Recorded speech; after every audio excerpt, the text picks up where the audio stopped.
আর্থিক তছরূপ প্রতিরোধ আইন মামলার তদন্তের জন্য আন্তর্জাতিক মাতৃভাষা দিবসে ইডির দপ্তরে উপস্থিত দেব।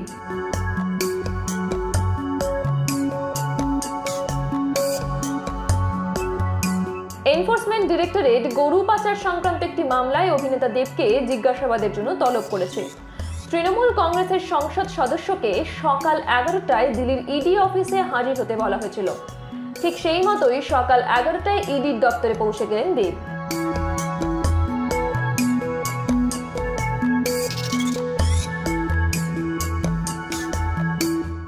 ফেব্রুয়ারি 2022-এ একই গরু পাচারের মামলায় নিজাম প্যালেসে প্রায় 5 ঘন্টা ধরে সেন্ট্রাল ব্যুরো অফ ইনভেস্টিগেশন তাকে জিজ্ঞাসাবাদ করেছিল।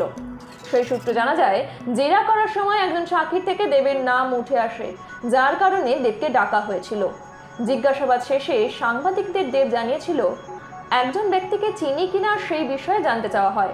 আমার বক্তব্য জানিয়েছি, মনে হয় আর ডাকবে না।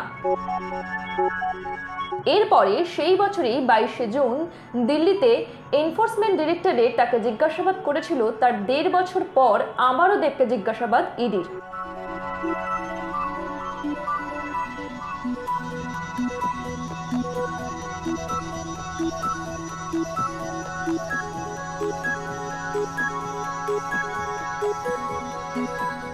তৃণমূল কংগ্রেস সাংসদ দেব চলতি মাসের শুরুতে 3টি সরকারি কমিটি থেকে পদত্যাগ করেছেন।